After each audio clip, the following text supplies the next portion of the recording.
Unit 1, Communication Studies, Slang and Language Change, pages 6 and 7. Listen for main ideas and listen for details. The first thing to say about language change is it's inevitable. Language is a living thing, constantly expanding, evolving, and adapting to the humans who use it. We see language change in all areas of language: syntax, phonology, orthography, and semantics. For now, let's just focus on semantics and on one particular area of semantic change which always grabs people's attention: slang. We all recognize slang, we all use slang, and we use it for a reason. It gives our language a special feel and says something about us. So I'm going to talk a bit about what slang is, who uses it and why, where it comes from, and how it is received. So, what is slang? Here's a definition you might want to jot down. Slang is informal language which tends to be associated with particular groups of people and therefore helps define their identity. Slang often breeds among deprived groups or groups we think of as secretive or underground or non-conforming. Today, though, these associations are becoming much weaker and now everyone uses slang. So, let me home in on this idea of identity as it leads us into the question of why people use slang. A lot of slang comes from people not wanting to be understood by those outside their group.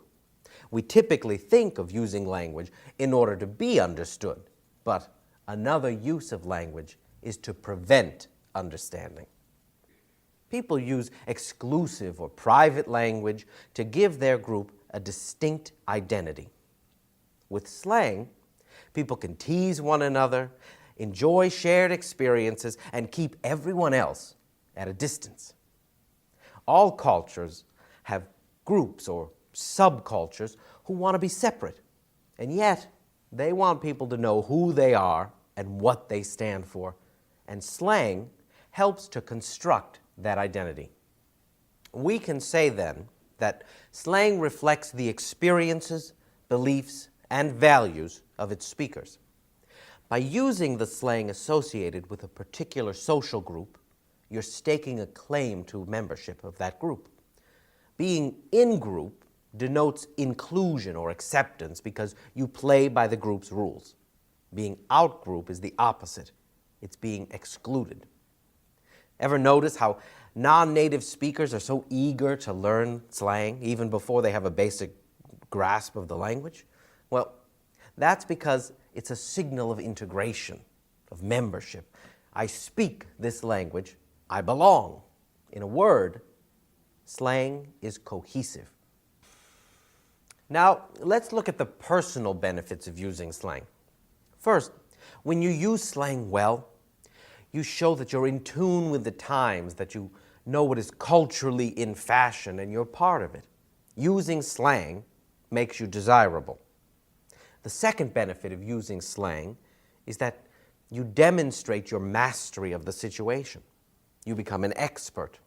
This is because slang is only used in certain settings, and knowing how and when to use it, or when not to use it, gives you a kind of status. A third benefit of using slang is that it allows you to share social and emotional experiences, so it reinforces your relationships. For example, if you say to your friend, "My new sound system is really safe," you're saying more than just, "It's very good." Your use of slang equates sharing an emotional experience. And a fourth benefit of using slang is, it's fun. It's often humorous and very creative, like poetry. The semanticist S.I. Hayakawa actually described slang as the poetry of everyday life. In other words, slang is also a form of play or entertainment. So, what are the major inspirations for slang? Well, there are a few that never seem to go out of fashion. I'm talking about love and romance. It's also used for emotional expressions of like and dislike, and you can probably think of dozens of them. These particular slang terms seem to have a pretty short life.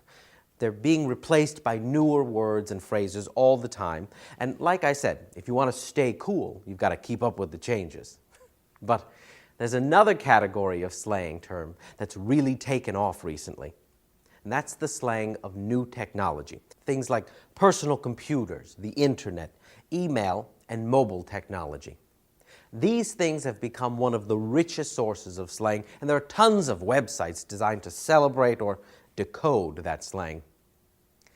Here we see certain, often youthful communities using this to distance themselves from the technologically challenged older generations. So, we've seen what slang is, who uses it and why, and what inspires it. But what about the present-day attitudes towards it? Well, slang may be widespread and no longer taboo in the way it once was, but that doesn't mean everybody likes it. Some see it as decadent and insist on associating it with groups they see as undesirable or uneducated. They see themselves as guardians of the language and view any kind of change as change for the worse. In my opinion, this is absurd. I personally think slang is a sign of life, vibrancy, and beauty in language. As I said at the outset, language is a living thing and will always change. Yet, it seems like people are programmed to view any language change negatively. Okay, so I'd like to summarize now today's main points with a quotation from linguist Tony Thorne, who says, "Slang often performs an important social function, which is to include into or exclude from the intimate circle." So, yes, it may still have negative connotations, but slang is here to stay. It even has taken on an aura of respectability by becoming the subject of serious academic study. And why not? As I've tried to show, it's a fascinating social and linguistic phenomenon.